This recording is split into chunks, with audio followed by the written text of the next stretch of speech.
حاصل کرے گا۔ اور ہم لوگ کتنے خوش نصیب ہیں، بلکہ مقدر کے دھنی ہیں کہ اللہ تبارک و تعالیٰ نے ہمیں کتنا مضبوط وسیلہ عطا فرمایا ہے۔ مشائخ ماہریرہ کی شکل میں اللہ رب العزت نے کتنا مضبوط وسیلہ عطا کیا ہے۔ ہمارے بزرگان ماہریرہ کی شکل میں ہمارے ماہریرہ کی یہ سرکار، ہمارے ماہریرہ کی یہ مشائخ، یہ وہ عظیم ترین لوگ ہیں۔ اللہ اکبر، نسب کے اعتبار سے یہ زیدی سادات ہیں۔ حضرت سیدنا امام زید شہید کی اولاد میں سے ہے، اور یہ وہ سلسلۃ الذہب ہے کہ اللہ اکبر، جن کے صحیح النسب ہونے کی تصدیق خود سرکار مولائے کائنات سید السادات علی مرتضیٰ نے کی۔ وہ علی مرتضیٰ جن کے بارے میں اہل سنت کے امام یوں فرماتے ہیں: اصل نسل صفا وصل وجہ خدا، اصل نسل صفا وصل وجہ خدا، اور کہتے باب فصل ولایت پہ لاکھوں سلام۔ اس علی مرتضیٰ نے تصدیق کی، اس کی شکل کیا تھی؟ جس وقت حضرت سیدنا اسد العارفین حضور سیدی سرکار مرشدی حضرت سرکار حمزہ عینی ماہریروی رحمت اللہ تعالی علیہ نے جس وقت کسی کتاب میں یہ پڑھا کہ جو لوگ عند اللہ سادات ہیں وہ قطعی اور یقینی جنتی ہے، جو لوگ عند اللہ سادات ہیں وہ قطعی اور یقینی جنتی ہے، دل میں خیال آیا جو سادات عند اللہ ہیں وہ جنتی ہیں، اللہ نے ان کے لیے جنت کا وعدہ فرما رکھا ہے، اس لیے کہ حدیث پاک ہے اللہ کے رسول علیہ السلام نے ارشاد فرمایا کہ میری بیٹی فاطمہ نے اپنی عصمت کی ایسی حفاظت کی کہ اللہ نے فاطمہ کی اولاد پر جہنم کی آگ کو حرام فرما دیا ہے۔ سیدہ فاطمہ کے لیے فرمایا اور ان کی آل کے لیے فرمایا۔ سرکار حمزہ عینی نے جب یہ پڑھا عند اللہ سادات جنتی ہے تو خیال آیا کہ سادات بلگرام میں ہمارا شمار ہوتا ہے، اور یہ چیز ایک ظنی چیز ہے، ظن سے یہ ثابت ہے کہ ہم سادات ہیں۔ کیا یہ یقینی بات ہے؟ اللہ اکبر، دل میں خیال آنا تھا۔ اس کے بعد اپنے حجرے میں گئے اور اللہ پھر عبادت میں اپنے آپ کو مصروف کیا، اور جب تہجد سے فارغ ہوئے تو کیا دیکھتے ہیں؟ ایک خوبصورت چہرہ ہے اور ان کے ساتھ ایک خاتون موجود ہیں۔ اللہ اکبر، سرکار حمزہ عینی نے نگاہ اٹھا کر کے دیکھا کہ میرے حجرے میں یہ کون خوبصورت چہرہ اور یہ کون خاتون ہے؟ تو سامنے سے آنے والے بزرگ کہتے ہیں کہ حمزہ تم ہماری ہی اولاد ہو، اور فرمایا کہ میں علی مرتضیٰ ہوں اور یہ تمہاری دادی فاطمہ الزہرا ہے۔ جس خاندان والا تبار کی تصدیق، ان کے نسب پاک کی تصدیق خود مولا کائنات اور سیدہ فاطمہ فرمائے، ایسے سرکاروں کا دامن اللہ نے ہمارے ہاتھوں میں عطا فرمایا۔ اور اللہ اکبر، جہاں تک حضور صاحب البرکات کی بات ہے، صاحب البرکات ماہریرہ شریف کی سرزمین پر آج جہاں آرام فرما رہے ہیں، یہاں پر بسانے والی ذات کوئی اور نہیں، حضور سیدنا شیخ عبد القادر جیلانی سرکار غوث اعظم کی ذات ہے۔ صاحب البرکات وہ ہستی ہے جس نے زندگی میں کئی مرتبہ اپنے ماتھے کی آنکھوں سے عالم بیداری میں حضور غوث پاک کی بھی زیارت کی ہے اور رسول پاک کی بھی زیارت کی ہے۔ خواب میں تو کی ہے۔ اللہ نے وہ آنکھیں عطا کی تھی حضور صاحب البرکات کو کہ ماتھے کی آنکھوں سے غوث پاک کا بھی دیدار کیا اور اپنے نانا جان رسول پاک کا بھی دیدار کیا، بلکہ اللہ اکبر، ایک مرتبہ حضور سرکار غوثیت مآب شیخ عبد القادر جیلانی رضی اللہ تعالیٰ عنہ کو اپنی ماتھے کی آنکھ سے دیکھا، اپنی چشم سے دیکھا، اور حضور غوث پاک فرماتے ہیں برکت اللہ، تمہاری اولاد میں پشتہا پشت تک اللہ نے اقطاب رکھے ہیں، پشتہا پشت تک۔ یہاں پر اہل علم موجود ہیں، حضرت علامہ شیخ عطیف میاں صاحب ماہرہ مطہرہ کی عظمت پر گفتگو فرما رہے تھے، اور یہاں پر علماء کرام مفتیان ذوی الاحترام موجود ہیں۔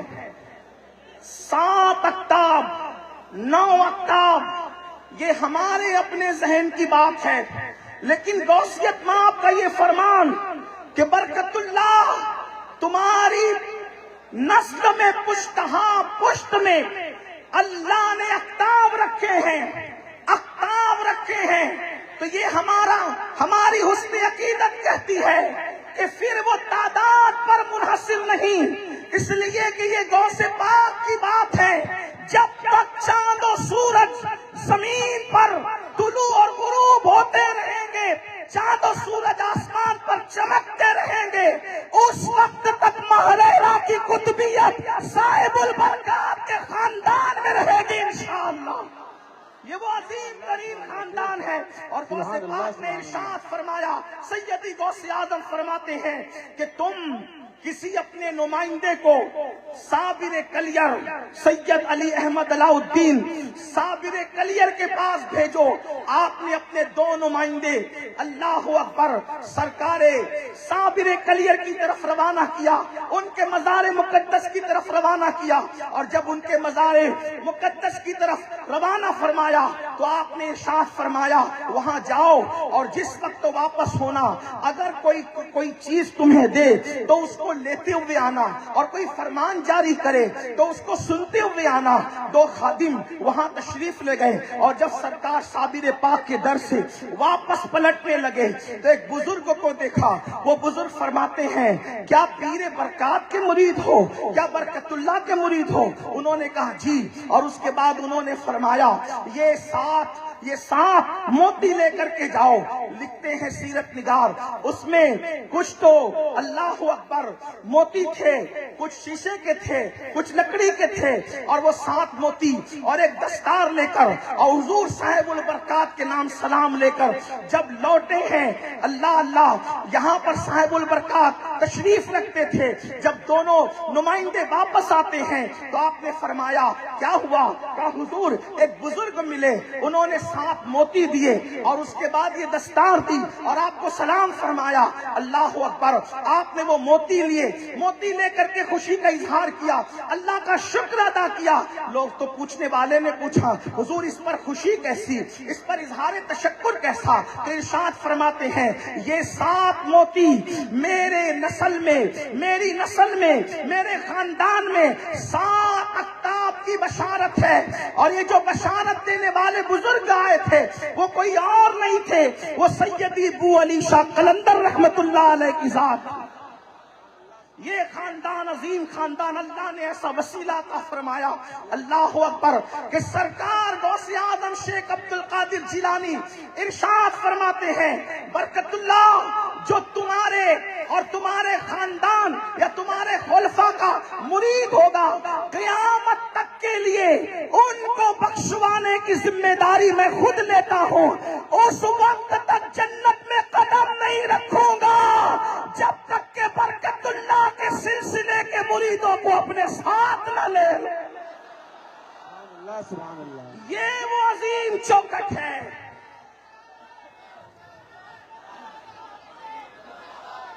یہ وہ عظیم چوکٹ ہے اللہ نے جن کا دامن ہمارے ہاتھوں میں عطا فرمایا ہے۔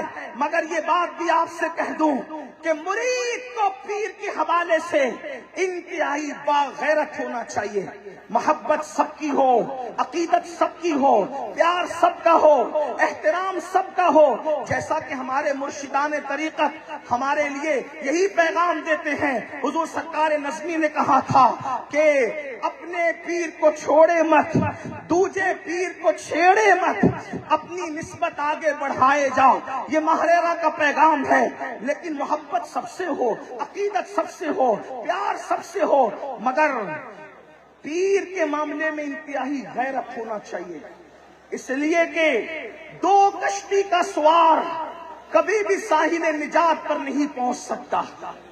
کہتے ہیں کہ حضور صاحب البرکات رضی اللہ تبارک و تعالی عنہ نے اپنے صاحبزادے حضور سیدی ابو البرکات سید آل محمد ماہریروی رحمت اللہ تعالی علیہ کو اپنی ظاہری حیات ہی میں ریاضت اور مجاہدات کی منزل سے گزارنے کے لیے آپ کو 12 سال کے چلے میں بٹھایا.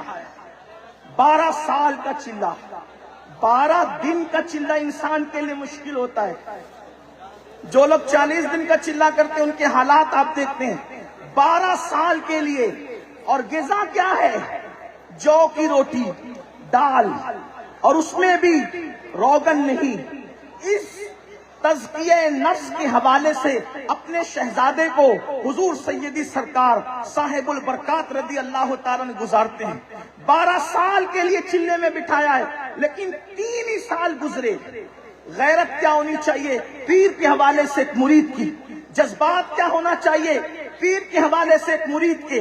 حضور سیدی آل محمد رحمت اللہ تعالی علیہ 3 سال گزرے تھے کہ آپ نے جاگتی کیفیت میں، جاگتے حالات میں دیکھا کہ حضرت سیدی بو علی شاہ قلندر رحمت اللہ علیہ تشریف لاتے ہیں. رحمت اللہ علیہ تشریف لاتے ہیں اور تشریف لانے کے بعد فرماتے ہیں آل محمد کیا مانگتے ہو مانگو، کیا طلب کرتے ہو کرو. اتنی بڑی ہستی، اتنی عظیم الشان ہستی حضور سیدی بو علی شاہ قلندر خود تشریف لا رہے ہیں اور فرماتے ہیں مانگو کیا مانگتے ہو. حضور سیدی ابو البرکات آل محمد رضی اللہ تعالیٰ نے فرمایا مجھے تم سے کچھ نہیں چاہیے، مجھے آپ سے کچھ نہیں چاہیے، مجھے جو چاہیے اپنے پیر و مرشد سے چاہیے. میں اپنے پیر و مرشد سے لینا چاہتا ہوں، آپ سے کچھ نہیں چاہیے. اس کے بعد انہوں نے پھر فرمایا کیا چاہیے بتاؤ. آپ نے پھر عرض کیا حضور آپ سے کچھ نہیں چاہیے، میں تو اپنے پیر و مرشد سے لینا چاہتا ہوں. اللہ اکبر. رات گزر گئی، بات گزر گئی. جب صبح ہوئی تو حضور سیدی صاحب البرکات سیدی آل محمد سے ملاقات فرماتے ہیں. اس سے پہلے کہ آپ خود عرض حال فرمائیں، خود عرض حال عرض کریں، خود عرض حال عرض کریں. اللہ اکبر. صاحب البرکات خود فرماتے ہیں آل محمد بو علی شاہ قلندر کہہ رہے تھے کہ مانگو کیا مانگتے ہو، تو آپ کچھ مانگ لیتے ہیں، کچھ طلب کر لیتے ہیں. عرض کیا حضور میں ان سے کیوں لوں، میں تو اپنے مرشد آپ سے لینا چاہتا ہوں. 12 سال کے چلے میں بٹھائے گئے تھے. اس غیرت ارادت کی برکت جیسے حضور صاحب البرکات نے سنا، ارشاد فرماتے ہیں میں تمہاری اس بات سے خوش ہوا، میرا دل تمہاری وجہ سے خوش ہوا. اور سینے سے لگا کر کے ارشاد فرمایا 12 سال کے بعد میں تمہیں جو دینا چاہتا تھا جاؤ میں نے تمہیں وہ آج سب کچھ عطا کر دیا ہے. اب تمہیں 12 سال تک کے جو وہ چلہ کرنے کی ضرورت نہیں. حضور سیدی آل محمد رضی اللہ تعالیٰ نے بتا دیا کہ ایک مرید کو اپنے پیر کے حوالے سے کس طرح جو ہے عقیدت کے معاملے میں غیرت کا اظہار کرنا چاہیے. عام طور پر آج لوگوں کی ذہنیت بھی تبدیل ہوتی جا رہی ہے. میرے آقا صلی اللہ علیہ وآلہ وسلم کے دیوانوں ماہرہ مطہرہ کی سرزمین پہ موجود ہے. اس خاندان والا تبار کے ذریعے سے ہمیں بشارت ملی ہے، غوث پاک نے ضمانت لی ہے، بخشش کی ضمانت، نجات کی ضمانت، جنت میں لے جانے کی ضمانت. لیکن ہم ایسے سرکاروں سے وابستہ ہیں، ایسے آقاؤں سے وابستہ ہیں. ہماری بھی کچھ ذمہ داری بنتی ہے ایسے بزرگوں سے وابستہ ہو کر. اگر ہم مسجدوں کو ویران کریں گے، مسجدوں سے کوسوں دور رہیں گے، پوری زندگی فجر کی نماز میں کبھی مسجد کا منہ نہ دیکھیں گے، تو بتائیے ہمارے مرشدوں کا ہم نے دامن پکڑا ہے. اللہ اکبر. ان کے دلوں کو تکلیف پہنچے گی کہ نہیں، ان کے دلوں کو اذیت پہنچے گی کہ نہیں. اللہ اکبر. بعض لوگ بشارتیں سن کر کے خوش ہو جاتے ہیں اور اسی پر معاذ اللہ وہ بہت کچھ سمجھ کر کے عمل سے دوری اختیار کرتے ہیں. ایسے آقاؤں کا دامن ملنے کے بعد اگر ہم عمل کے میدان میں بھی قدم رکھیں تو کتنی بڑی بات ہے. بہت افسوس کے ساتھ کہنا پڑتا ہے بہت سارے لوگ عرس کی مبارک تقریب میں آنے کے بعد بھی نمازوں کو ترک کرتے ہیں، نمازوں کو چھوڑتے ہیں، نمازوں میں سستی کرتے ہیں. سن لو اللہ کے رسول